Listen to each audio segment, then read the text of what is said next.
네, 안녕하십니까. 부풍이천 총괄원장 김민수입니다. 네, 천산직영관이 오픈한 지 지금 4개월째 접어들고 있습니다. 근데 벌써 어머니들께서 많이 호응을 해주셔서 지금 빠르게 성장세를 보이고 있습니다. 네, 국어가 중요하다라는 것을 광명지역 어머니들께서는 많이 인지를 하고 계시더라고요. 그래서 다른 지역과는 다르게 국어에 대한 반응이 상당히 좀 뜨거운 편이라고 볼 수 있을 것 같습니다. 자, 그러면 제가 몇 가지 이제 프로그램하고 국어에 대해서 간단하게 말씀을 드리도록 하겠습니다. 자, 국어가 필요한 이유는 뭘까요, 어머니들?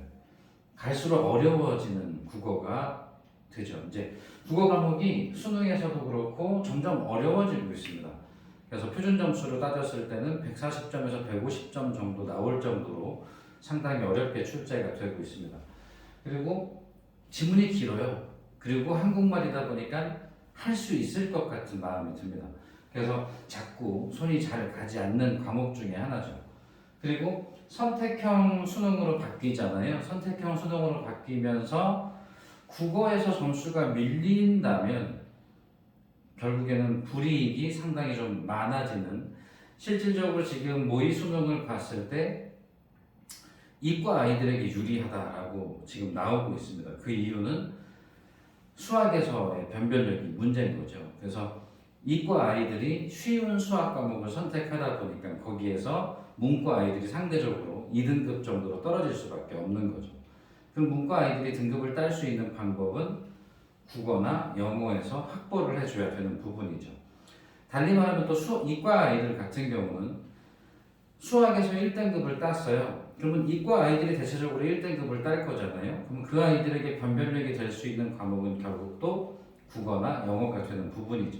근데 영어는 상대평가란 말이죠. 영어는 절대평가란 말이에요. 90점만 넘어가면 1등급을 준단 말이에요. 근데 국어는 상대평가죠.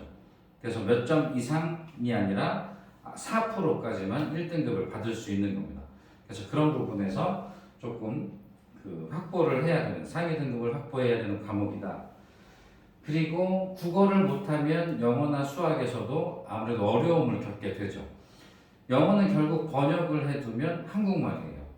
그리고 수학 같은 경우는 요즘에 단순하게 숫자로 나오는 문제보다는 뭔가 이렇게 말로 돼가지고 아이가 직접 글을 읽고 어떤 것을 X로 해야 될지 어떤 것을 Y로 해야 될지 이런 것들을 정할 수밖에 없는 그런 문항들이 출제가 됩니다. 그렇기 때문에 글을 읽고 학습하는 능력이 상당히 필요한 부분이죠.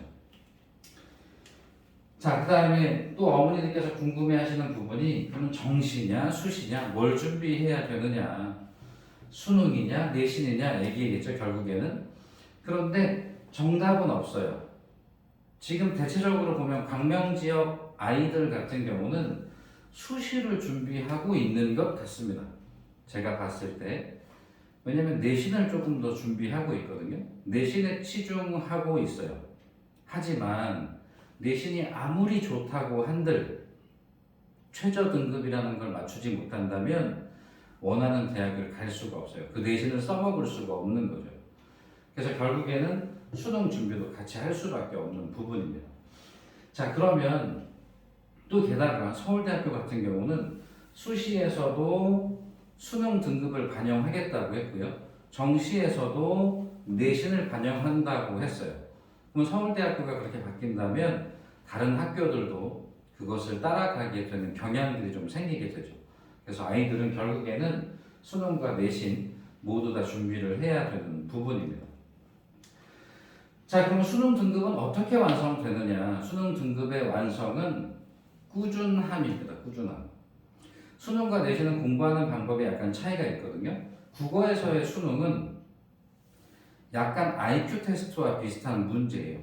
지문을 주고 그 지문을 읽고 정답과 오답을 걸러낼 수 있는 능력이 되는지를 물어보는 거예요. 그러니까 단순하게 얘가 지식이 있는지를 묻는 것이 아니라 어떠한 문제를 풀어나갈 수 있는 능력이 있는지를 보는 그런 시험이죠. 그렇기 때문에 독해 능력이 상당히 중요하게 되고요. 읽기 능력이. 그 다음에 꾸준하게 국어 공부를 학습했느냐가 중요하게 되죠. 벼락치기가 안 되는 과목 중에 하나가 국어라고 보시면 돼요. 자, 그 다음에 내신 등급은 또 뭘로 만들어지느냐? 내신 등급은 집중력입니다. 집중력. 단기적으로 얼마나 암기를 하고 뭐 체크를 했느냐에 따라서 그 내신 등급이 나오게 되겠죠. 그러면 이걸 위해서 우리가 이 주변의 학교를 한번 보자는 거죠. 광명 지역의 대다수 중학교 같은 경우는 시험이 상당히 쉽습니다. 그러니까 교과서 중심으로 출제를 하고요.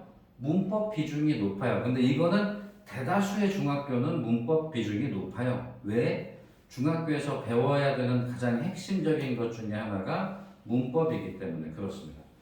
자, 그 다음에 학습지. 그러니까 학교 선생님들이 배부해주는 학습지 있잖아요. 거기에서 일부 출제가 되는 경향이 있고, 그 다음에 선택학습이라든지 더 읽어보기 같은 부분에서 출제하기도 합니다. 약간 까다롭게 내는 학교가 이렇다는 것이고요. 그 다음에 변별력은 줘야 되다 보니까 두세 문제 정도의 킬러 문항을 출제하는 경우가 있죠. 자, 이게 하안, 북중, 강북중, 소하중, 하안중, 광남중 등 대다수의 중학교가 그렇습니다. 근데 조금 어려운 학교들이 있어요. 설산중 같은 경우는 상당히 조금 까다롭기도 하죠. 자, 문항 난이도는 중상 정도지만 체감 난이도가 높아요. 왜요? 범위가 딱히 애매하거든요. 다른 학교들은 아까 교과서 중심으로 출제한다고 했잖아요. 근데 철산중학교는 교과서 중심으로 출제할 때도 있지만 교과서 외적인 지문을 가지고 출제할 때가 조금 더 많다라고 볼 수 있습니다. 그래서 문법 단원 출제 비중 역시나 높고요. 교과서 외 지문, 중학생인데도 불구하고 교과서 외 지문이 출제가 된다는 거죠. 그 다음에 킬러 문항이 조금 더 다수 출제가 됩니다. 왜 그럴까요? 전교생 인원이 많아요. 그렇기 때문에 그 안에서 A, B, C, D, E 등급을 나눠야 되다 보니까 시험을 조금 더 까다롭게 낼 수밖에 없는 부분이죠. 자, 그 다음에 충현중 같은 경우도 의외로 시험을 좀 어렵게 내는 편에 속합니다. 그냥 교과서는 일부만 출제하고 학교 선생님이 준 프린트, 이 프린트의 내용은 대체적으로 어떤 내용이었냐면 예전 교과서, 그러니까 개정되기 전 교과서의 내용이라든지 이런 것들을 주로 배부를 해 주시더라고요. 그리고 두 문제 정도는 까다롭게 출제를 해서 변별력을 주는 거죠. 자, 그 다음에 중학교만 볼 수 없잖아요. 이제 고등학교도 한번 볼까요? 자, 중학교와 고등학교의 가장 큰 차이가 있습니다. 지금 중학교는 대다수가 A등급이에요. A등급은 30%에서 40% 정도를 A등급을 주거든요. 잘한다라는 거죠, 대체적으로. 근데 고등학교는 단 4%만이 1등급입니다. 그러니까는 중학교 때 A등급을 받았던 친구도 고등학교 올라가면 4등급에서 5등급까지도 떨어질 수 있는 부분이죠. 상당히 주의해야 되는 부분입니다. 중학교 때의 실력은 믿으시면 안 돼요. 믿으시면 안 되고 중학교 때의 실력을 자기 차라리 바닥이다라고 생각하고 고등학교를 준비하는 것이 더 좋을 것 같습니다.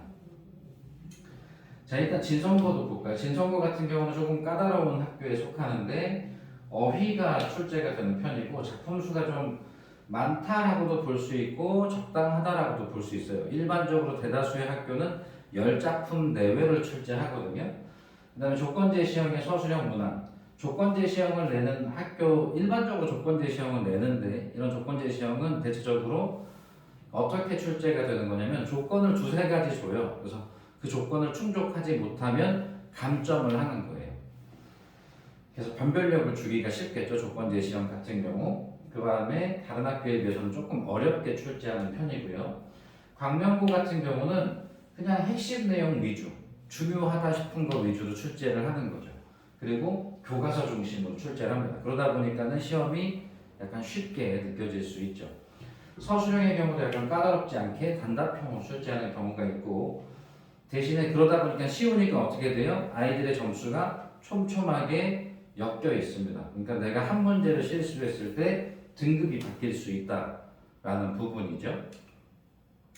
자, 광명 북고 같은 경우는 광명 내에 있는 학교 중에서 시험 범위가 가장 많은 학교에 속한다고 볼 수 있고요. 역시나 조건제 시형, 서술형 문제, 감점을 하기 위해서 이런 걸 출제하는 겁니다. 그리고 범인의 문학작품과의 연계작품, 예를 들어서 진달래꽃이 나왔어요. 그럼 진달래꽃 같은 경우는 이별을 이야기하는 거거든요. 그래서 이별의 정한을 다룬 관련 작품들 또는 김소월의 관련 작품들 이런 것까지도 함께 공부해 두면 좋다라는 거죠. 그 다음에 외부 지문은 일부 활용하고 있고요. 진성고 1학년 같은 경우 진성고 1학년뿐만이 아니라 대다수의 고1 같은 경우는 문법 영역의 출제 비중이 좀 높습니다. 그리고 타 학교에 비해서 시험 범위가 좀 많은 편이고요. 그리고 진성고가 좀 인원이 적죠. 그러다 보니까 등급을 따기가 어렵다라고 볼 수가 있습니다. 자, 강문고 1학년 같은 경우도 조금 어려운 편에 속하는데 역시나 문법 영역 출제가 높고 서술형 비중이 좀 높고요. 단순 암기형의 문제를 일부 출제합니다. 그러니까 이게 상 정도의 난이도에서 중으로 떨어뜨리는 이유 중에 하나겠죠. 그 다음에 외부 작품과의 연계적 문항 이런 거는 좀 어렵게 내는 학교에 속하는 출제 방식이에요. 그런 것들이 강문고 1학년에서 두드러졌었고 광복고 1학년 같은 경우는 2학년과는 다르게 편의한 문제고 그 다음에 교과서 외 작품이 30% 정도 출제가 됩니다. 역시나 문법은 높고 그 다음에 모의고사를 활용한 문제가 출제가 돼요. 모의고사를 출제하는 것은 나쁜 방식은 아닌데 아이들을 위해서는 좋은데 아이들에게 또 한편으로는 준비해야 될 게 많기 때문에 안 좋기도 하죠. 아이들에게 좋은 점은 뭐냐면 수능을 준비할 수 있다는 거예요. 그래서 대다수의 자사고나 특목고 같은 경우가 모의고사를 시험 범위에 집어넣고 있죠. 그러니까 광복고도 그에 준하게끔 아이들을 지도하려고 한다라는 것을 볼 수 있습니다. 자, 광명고 같은 경우는 이제 교과서 중심으로만 출제를 하는 거예요. 그리고 외부 지문을 프린트로 배부하지만 꼼꼼하게 해주진 않아요. 그렇기 때문에 아이들이 별도로 공부를 할 수밖에 없는 부분이고 그 다음에 고1 3월 모의고사의 문학작품을 활용해서 출제를 합니다. 3월 모의고사는 경기도권에서는 보지 않았어요. 근데 요걸 활용해서 문제 출제를 하죠. 그 다음에 다양한 기출문제를 풀어봐야 하고 소화고 같은 경우는 1, 2학년 전부 다 낯선 지문을 좀 더 많이 활용하는 편이다. 그리고 조건을 되게 까다롭게 제시한다. 이것도 역시나 변별력을 주기 위해서 그래요. 소화고 같은 경우는 점수대가 그렇게 높지는 않았었고요. 고2 같은 경우. 그 다음에 문법의 비중이 높으며 기초개념부터 이제 응용까지 확실하게 기본 개념을 숙지를 해야 된다는 부분이고요. 명문고 같은 경우는 학교 자료에 충실해야 되고 그 다음에 문상고 같은 경우는 이게 조금 특이했어요. 자체 제작 학습지가 나와요. 그래서 현재 시중에 판매되고 있는 소설이라든지 이제 비문학 같은 그런 교양 도서 같은 거 있잖아요. 그런 것들의 일부를 발췌해가지고 그것을 아이들에게 주고 있더라는 거죠. 그래서 내용 요약하기라든지 이런 부분들을 하고 있었습니다. 좀 독특한 그런 학교였습니다.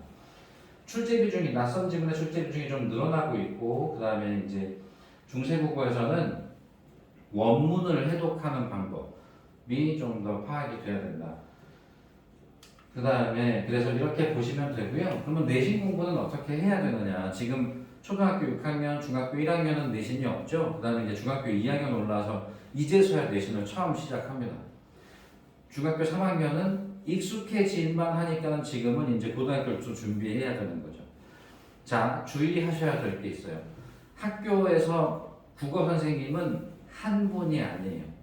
한 학년에서 2명, 3명의 국어 선생님이 가르치고 있습니다. 그러면 문제 출제도 한 명이 하는 게 아니라 2명, 3명이 출제를 하고 있어요. 게다가 우리 반에 들어오는 선생님만 출제하는 것이 아니라 우리 반에 들어오지 않는 선생님도 출제를 하는 거예요. 그러니까 내가 배우지 않은 것들이 이래서는 안 되는데 그래서는 안 되는데 내가 배우지 않은 것들이 출제될 수도 있습니다. 그래서 그런 것들을 좀 주의해야 돼요. 학년이 올라갈수록 앞반 선생님은 어떻게 수업을 하셨는지 뒷반 선생님은 어떻게 수업을 하셨는지 이런 것들을 캐치해야 되는 부분이죠. 자, 그래서 교과서 학습 목표를 중심으로 반복적으로 학습을 해주고 그 다음에 담당 선생님의 필기 매반 담임 선생님의 필기만이 아니라 앞반 뒷반까지도 확인을 해줘야 되는 부분이고요. 프린트 어떤 애는 프린트를 10장 받았고 어떤 애는 프린트를 8장 받았어요. 말이 안 되죠? 이렇게 놓치는 부분이 발생할 수 있어요. 그래서 꼭 점검을 해줘야 되고요. 교과서 지문과 연계 작품이 뭐가 있는지 이런 것들도 찾아볼 수 있으면 좋겠습니다. 그리고 문제 풀 때는 선택지를 1, 2, 3, 4, 5가 있으면 아이들은 영어 수학 공부 때문에 답을 골라내는 것에 초점이 맞춰져 있어요. 영수는 답이 명확하게 드러나기 때문에 답을 골라내는 것에 익숙하거든요. 근데 국어는 모두가 그럴듯하게 나오기 때문에 답을 골라내려고 하면 애매해져요. 헷갈려요. 그렇기 때문에 어떻게 해야 되냐? 정확한 근거를 가지고 선택지를 삭제해 주어야 합니다. 정확한 근거를 갖고 선택지를 삭제해주고 남아있는 것을 답으로 생각하면 되겠죠. 자, 그 다음에 다양한 기출문제를 풀어봐야 돼요. 특히 중학교는 왠지 아세요? 물어보는 방식이 다를 뿐이지 물어보는 것은 같아요. 그러면 선생님들이 중요하다 생각하는 건 다 똑같다는 거잖아요. 올해 선생님 다르고 작년 선생님 다르겠어요? 똑같은 사람들이지. 중요하다 싶은 건 똑같다라는 거예요. 그럼 거기에서 출제 방식은 바꿔야겠죠. 왜냐하면 작년과 똑같이 낼 수는 없잖아요. 그렇기 때문에 다른 방식으로 물어봐요. 그래서 같은 출판사의 기출문제를 풀어보는 것이 중요합니다. 그래서 저희 같은 경우는 이제 내신 대비를 어떻게 하냐면 3시간 수업을 합니다. 그런데 기본적으로는 그 학생이 3명 이하인 경우는 2시간 정도만 해요. 왜냐하면 거의 그룹과외나 개인과외 형식으로 진행을 하잖아요. 그래서 2시간 정도 수업을 하고 대신에 진도가 부족했을 경우는 언제든지 그걸 보충해 줍니다. 그래서 저희가 1, 2주차 정도까지 내신 대비 진도를 최대한 다 빠르게 나가고 3주차부터는 모의 테스트를 자꾸 실시합니다. 자, 그리고 이제 학년별 프로그램도 간단하게 보시면 초 4, 5는 논술 위주로 되어 있었어요. 그런데 이번 3분기부터 7월부터는 초 4, 5에도 국어 수업이 개설됩니다. 그래서 논술 1시간 반, 국어 1시간 반, 논술만 들을 수도 있고 국어도 들을 수도 있고 또는 국어만 들을 수도 있어요.